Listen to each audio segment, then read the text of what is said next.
Okay, students, today I'm going to tell you a story. Okay, so the story name is The Children at Work. Okay, so firstly, before going in the story, okay, before getting into the story, firstly, I will give you a short introduction of this particular story. Okay, actually, this lesson, Children at Work, this tells us the tale of an 11-year-old boy. Okay, I mean, this Children at Work tells us a story of an 11-year-old boy, okay, who had run away from his village as he could not handle his father beating him of a one more day. Understood.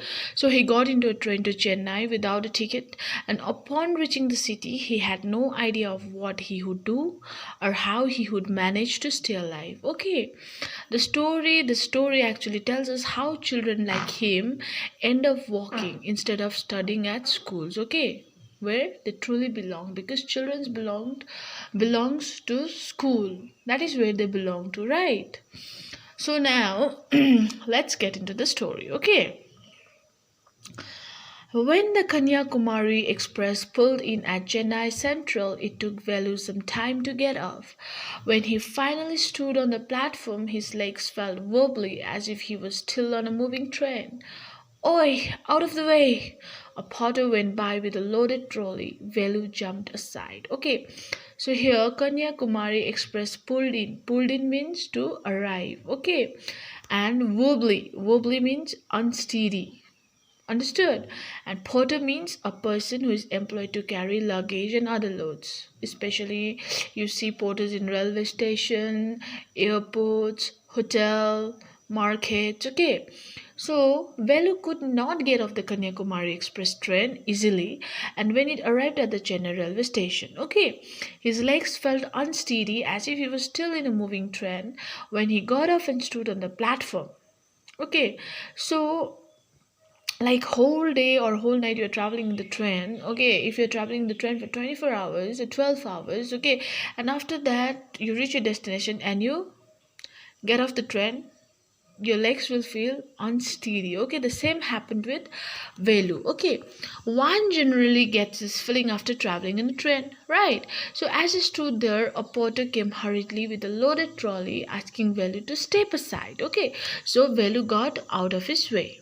Okay, so now he sat on a bench on the platform, putting his small bundle down. In all his 11 years, he had never seen so many people except once a year at the fair in his village. People walked by, bumping into him with their suitcases. A voice announced something on a loudspeaker. Near him, a group of people sat on their luggage, looking at a TV hanging from the roof. The noise was terrible. Okay. So he found a small bench on the platform, sat on it, and kept his bundle down. Okay, there were so many people around him, and he had never seen a lot of people together. Okay, except only like once a year at the village fair. Okay, people passed by him and rammed into him with their suitcases. Okay, people were passing by him, they were carrying a suitcase, and that suitcase and Velu got hit by that suitcases. Okay, so he heard an announcement on the loudspeaker, which he probably did not understand. And people even sat on their luggage around him as they looked at the TV that hung from the roof. The noises were horrifying, as you people also have been to railway stations, you have been to airports, right?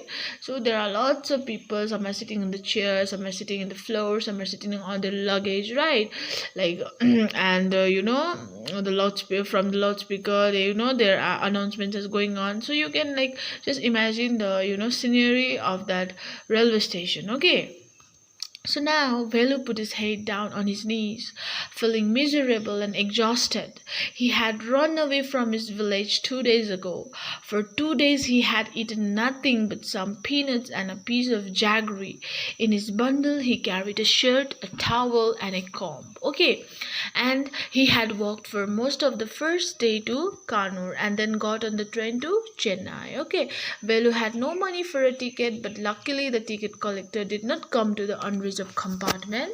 He had tried to sleep on the floor near the door. Okay, a group of men next to him had played cards and shouted all night. Okay, so here feeling miserable means he was feeling so unhappy and he was exhausted. वो थक चुका था. Okay, and now Velu kept his head on his knees. He was sad and tired. So Velu kept his head on his knees. He was sad and tired, okay, as he had run away from his home 2 days earlier. In those 2 days, he ate a few peanuts and a chunk of jaggery, okay. The small bundle that he carried with him consisted of a shirt, towel, and comb. Okay, of those 2 days, he was almost on foot for the first day as he went to Kannur, and after that, he boarded a train to Chennai without a ticket.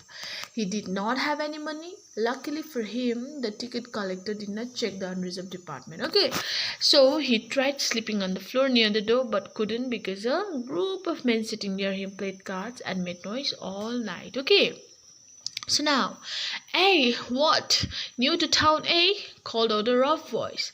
Velu opened his eyes. There was a lot of people standing around, but nobody was looking at him. "Here, eh?" He turned around. Behind him was a girl around his own age, wearing a long banyan that came down to her knees. Her hair was stiff and brownish, and she had a huge sack on one shoulder. She was picking up dirty plastic cups from the floor and stuffing them into her sack. "Why is she calling me?" thought Velu, "and why is a girl wearing a banyan?" Okay, no need to stare stupidly. "What's your name?" "Velu," muttered Velu, looking away. "So, Mr. Velu," said the girl, looking at his bundle, "run away from home?" Okay, so sack. Sack means a large bag made of a strong material such as hessian, thick paper or plastic. Okay, used for storing and carrying goods is known as sack. Okay, bori bolte hai. Okay, so suddenly Velu heard a rough voice saying, "Hey, what? New to town, eh?" Upon hearing this, he opened his eyes and looked around to see who said it, okay? But no one was looking at him. He heard the voice again from behind, telling him to look there. As he turned back, he saw a girl of almost his age, wearing a loose banyan that was so big that it almost reached her knees, okay? Her hair was hardened and somewhat brown in color. Okay, she carried a big bag on her shoulder in which she put all the dirty cups she collected from the floor. Okay, so Velu wondered why she was talking to him and why she was wearing a loose banyan, because banyan is generally worn by males. Okay, and as Velu was wondering about all this stuff, the girl told him to stop staring at her mindlessly. Okay. She asked his name. He told her it was Velu while trying not to make eye contact with her. Okay. The girl noticed a small bundle that he carried with him and asked him if he had ran away from home. Okay. So now Velu did not answer. He did not want to tell some strange girl what he had done. He had run away because he couldn't stand his father beating him for one more day. His father would snatch away all the money Velu and his sisters earned and it spent on drink. Okay. Don't think I don't know. This place is full of children like you.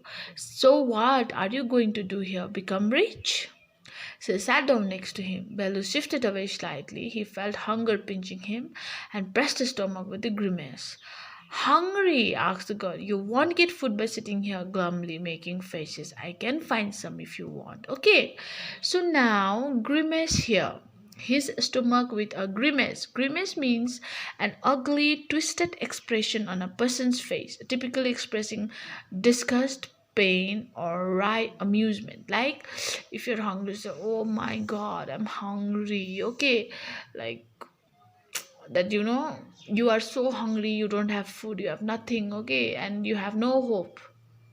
So the expression that you bring on your face is known as grimace. Okay, and glumly, you won't get food by sitting here glumly. Glumly means in a depressed way.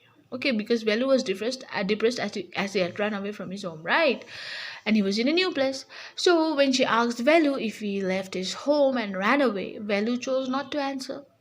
He chose not to share it with someone unfamiliar. Okay, he had actually run away because he had had enough from his father hitting him and could not take it for one more day.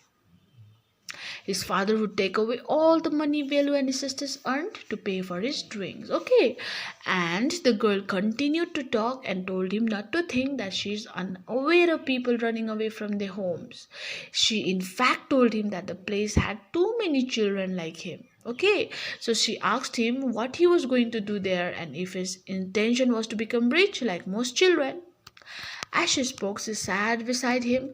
Velu moved away a bit, okay, because Velu was extremely hungry by that time and could even feel a pain in his stomach because of it. Okay, as he pressed his stomach with a painful expression on his face, the girl asked him if he's hungry. She told him that he would not have any luck with food if he continued sitting there with a depressed face. Okay, furthermore, she even offered to help him with food. Okay. So now she picked up a sack and started to walk away. Velu stayed on the bench. What should he do? Should he follow this girl?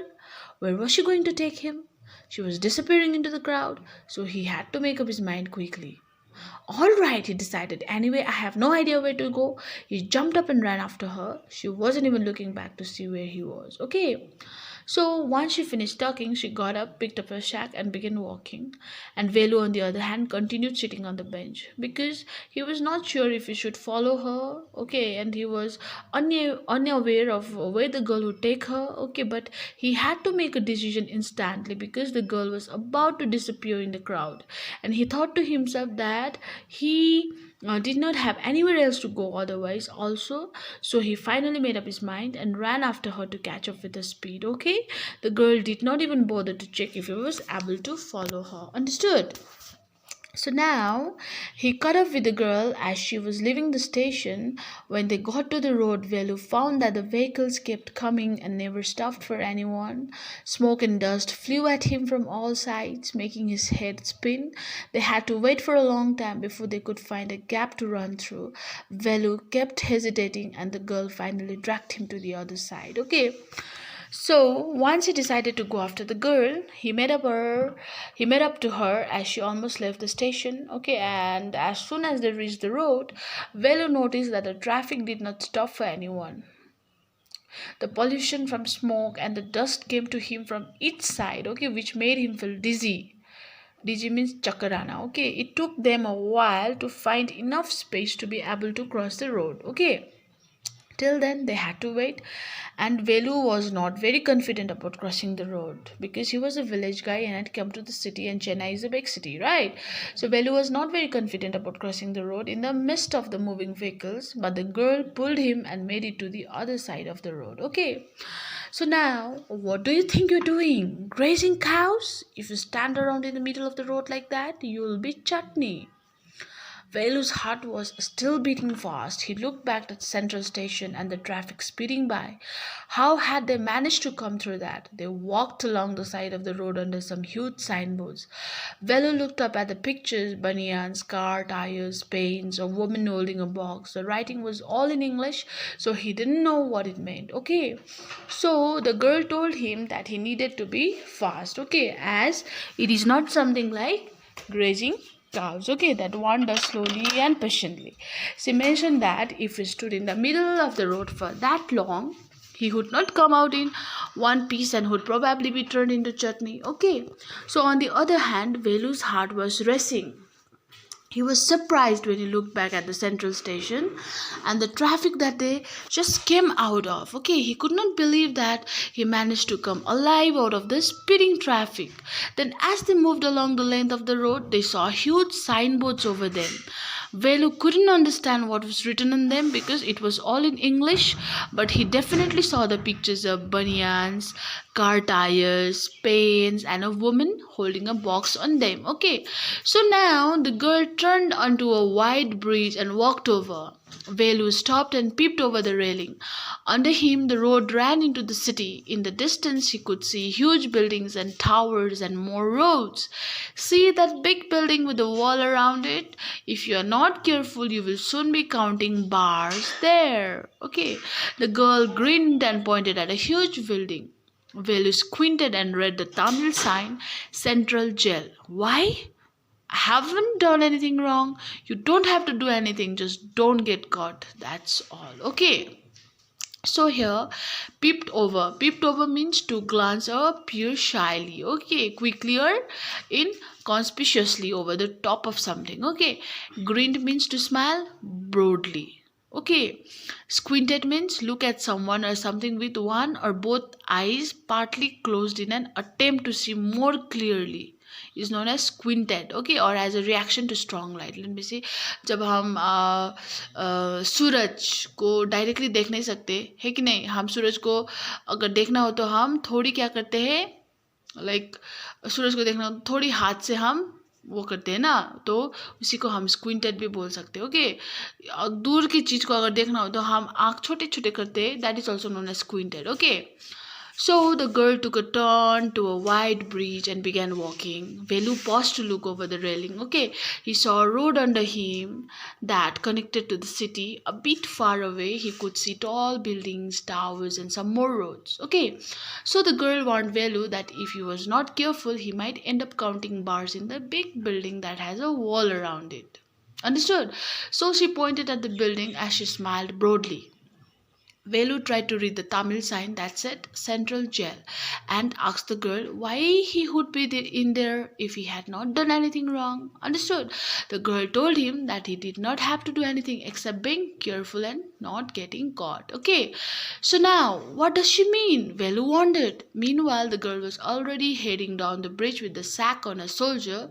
What was in it? He had seen her putting plastic cups into it at the station. Okay, what are you carrying in that bag? Things, bottles, paper? Velu wondered what she was doing with them, but he felt shy to ask any more questions. Okay, it was still morning, but the sun blasted down on the tar and Velu's bare feet burned. It was not like walking on a mud road. He was soaked with sweat. He tried hard to walk in the shade and keep up with the girl at the same time. Okay, she walked really fast. How far away was the food? Understood? Now tar here means a dark, thick, flammable liquid, okay, distilled from wood or coal, consisting of a mixture of hydrocarbons, resins, alcohols, and other compounds. Okay, it is used in road making and for coating and preserving timber. Understood? Blasted means strike. In this particular chapter, in this particular paragraph, blasted here means strike. Okay, so Velu thought to himself what she meant when she told him all this. Okay, and as he wondered, she kept walking down the bridge with a sack. Velu asked himself what was in the sack. He had seen her pick plastic cups at the station. Okay, then he finally gathered the courage to ask it aloud. She told him that she puts things like bottles and paper in her sack. This made Velu think why she collected this, but he was too hesitant to clear out any further queries. Understood? It was not yet afternoon, yet the sun glared and heated the road that caused Velu's naked feet to burn. It was nothing similar to walking on a mud road. He was sweating, even though he tried to walk in shade. Okay. At the same time, he kept up with the girl as she was speedy. He wondered how long they have to walk before they get to the food. Okay. So now, after almost an hour of walking, they stopped in front of a big building. Sri Raja Rajeswari Prasanna Kalyana Mandapam. Okay, read Velu slowly. He read this. Okay, a sign with letters made of flowers said, "Groom Jevi Vinayagan, Bride Rani." Okay, Velu stared at the big cars parked outside. One of the cars had a flower garland and Roses stepped onto it. The girl looked around, pulled one off quickly and stuck it in her hair. "Okay, come on," she said. "Are we going to eat here?" asked Velu, looking at the huge hall and the people inside. "Hopes," said the girl, shaking her thumb under her nose. Okay, so here mandapam means in southern India. Okay, in South India, mandapam means a temple porch, a temporary platform that is set up for weddings and religious ceremony. Okay, so shaking her thumb under her nose means express scorn or ridicule. Okay. So they walked for about an hour to reach a tall building. They stood in front of it as Velu slowly read Sri Raja Rajeswari Prasanna Kalyana Mandapam. Okay, there was a sign on which the names of the couple were written. It said Groom JB Vina Yagan, Bride Rani. Okay, in letters made of flowers. Velu kept looking at the lavish cars that stood outside. Out of those, one car was decorated with roses and garlands stepped onto it. Okay. And the girl scanned the surroundings to make sure no one was looking before she plucked a flower and stuck it in her hair. Understood? So the girl said, "Come on," after which Velu asked her if they were going to eat inside the building. The girl shook her thumb under his nose to make fun of him and ridiculed the high expectations of the boy. Okay. So now she led him behind the hall. There was a big garbage bin overflowing with rubbish. Two goats were standing on the pile fighting for a banana leaf. Okay, a cloud of flies buzzed around their legs. There was a rotten smell in the air. The girl picked up a squashy banana and held it out to Velu. "Here's your food." Velu was shocked. "Are we going to eat their leftovers? Chee! What do you think I am? A dog? I only take untouched food."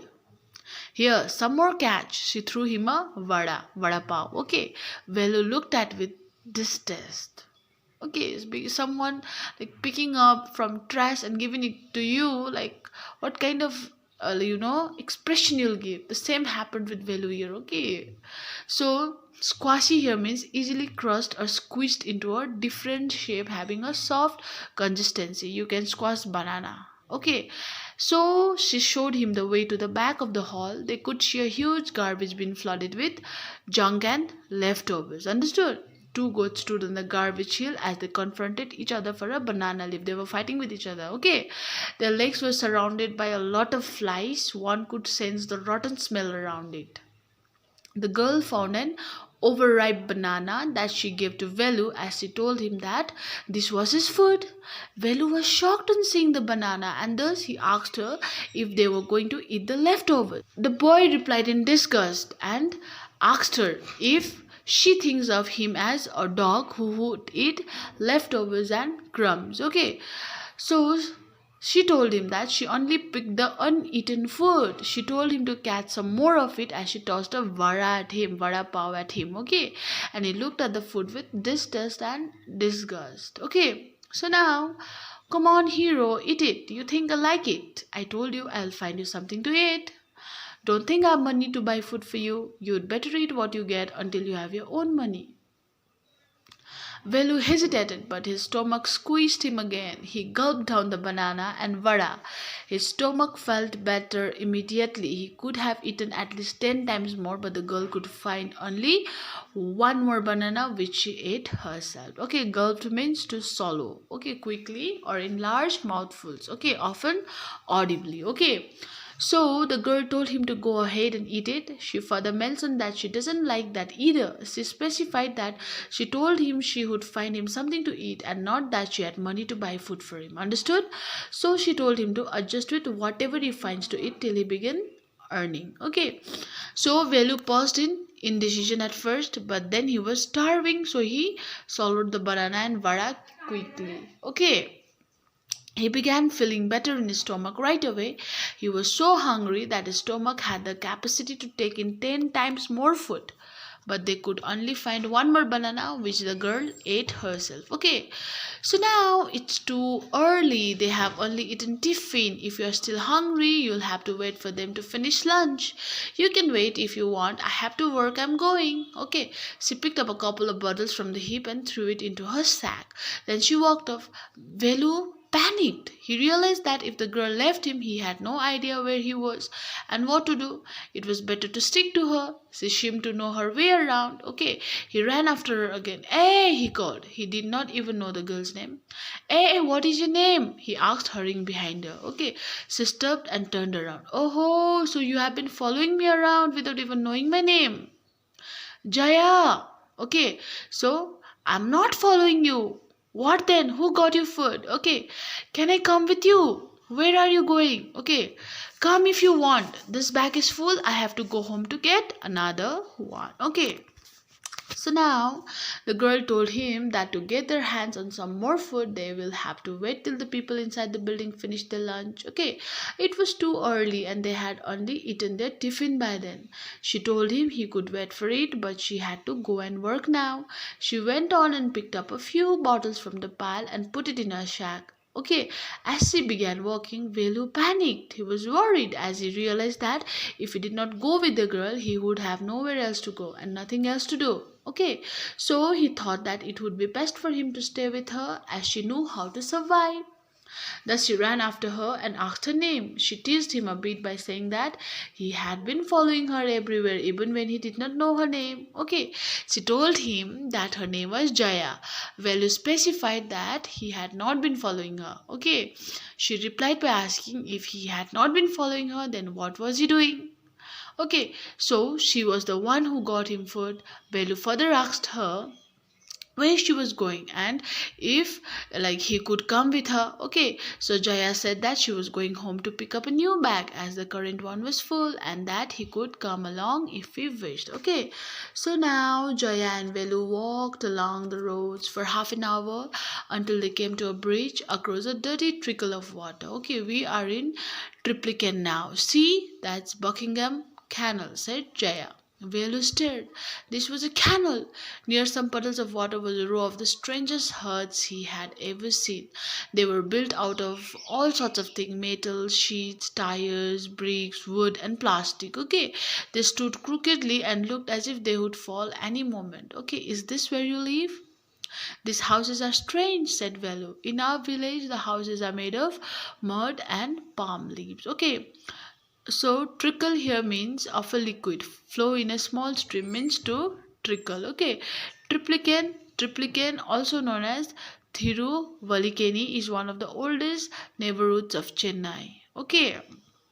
And puddles. Puddles means a small pool of liquid, especially of rainwater on the ground. Crookedly means at an irregular or improper angle. Understood? So both of them walked for around half an hour till they reached a bridge across a dirty stream of water. Jaya told him that they had reached the triplicate neighborhood and she also showed him the Buckingham Canal. Okay, Velu looked at it continuously and asked if it was really a canal. There, near some random pools of water, there was a line of the weirdest huts he had ever seen. They were made of things like metal sheets, tires, bricks, wood, and plastic. Okay, they were not straight and were made at an irregular angle. It felt like they could lose their shape any minute. Velu asked Jaya if she lived there because the huts looked strange. He further told her that he had only seen houses that are made out of mud and palm leaves. Okay, it was unusual for him to see houses like this. Okay, so now Jaya went around to one of the huts and dumped her sack outside. Then she picked up an empty one. Let's go. She turned to Velu and gave him a shove. Okay, at least help me now. Here, wear this and come with me. She threw him a pair of old shoes without laces and pushed a sack and a stick into his hands. Okay, shove means to push. Okay, someone or something roughly. Okay, so now Jaya went inside one of those huts, kept her sack outside, and found herself a free one. She then turned to Velu, gave him a push, and asked him to help her. She gave him a pair of used shoes that did not have any laces and asked him to wear it. Okay, she then handed him a sack and a stick. Okay, so now Velu was confused. What work did she want him to do with these things? The only work he had ever done was on the landowner's farm, weeding and taking cows out to graze. Are there any farms in the city? He asked Jaya. Okay. She laughed and thumped her stick on the ground. Farms? There are no farmers here. We are ragpickers. Ragpickers? See my sack full of things I collected. Collected from where? Asked Velu. From rubbish bins. Where else? You collect rubbish. Belu had never heard of such a thing. A blockhead. It's not any rubbish. Only paper, plastic, glass, such things. We sell it to Jam Bazar Jaggu. Okay. So Belu was not sure he understood everything that was happening. Okay, he did not know what type of work Jaya expected him to do with a sack and a stick. The only type of work he had ever done before was on a farm owned by a landowner. He used to take the cows for grazing and did herding. Okay. So he asked Jaya if there were any farms in Chennai. Jaya found it amusing as she stroked her stick on the ground and told him that there were no farmers here and all the did was rag picking. Okay, so Velu did not understand. Jaya told him about the things that she had collected in a sack. By this time, Velu had begun to panic, and he further asked her from where she had collected all those things. She told him that she had sorted them out from rubbish bins. And Velu thought that she collected garbage, but but she corrected him and told him that she only gathered paper, plastic, glass, and such stuff which she later sold to Jam Bazar Jaggu. Okay. So now Velu was puzzled. He had heard of people throwing away rubbish, but why would anyone want to buy rubbish? Who's Jam Bazar Jaggu? Why is he buying all this? You think he buys it for show, he sells it to a factory. Come on, I don't have time to waste like you. Velu did not move. He hadn't run away and come to this new place to dig through garbage bins. Okay. So Jaya poked at him with a stick. Look here, she shouted. If someone gets there before us, we don't get anything. Don't just stand there posing big hero. I'm trying to help you. Who filled your stomach today? Velu scratched his head and sighed. I will do it for now, he thought, until I find a better job. Okay, so now Velu was extremely confused at this moment. He could not understand, okay, like why someone would buy rubbish, because people generally want to get rid of garbage, right? He asked Jaya about Jam Bazar Jaggu and his motive behind buying all the rubbish. She clarified that he does not buy it for showcasing it, but instead sells it to a factory. Okay. She was in a hurry and told him she did not have much time to waste, unlike him, and went away. Velu stood still as he thought to himself that he hadn't run away to search through garbage dumps, right? So next moment he was poked by Jaya with her stick and told that they need to be there before anyone else, otherwise they would not get anything. Okay, she told him that she is only trying to help and also made him recall that she is the one who fed him earlier that day. Okay, so now Velu scratched his head as he hipped a sigh and thought that he would do it till he finds himself a better job. Okay.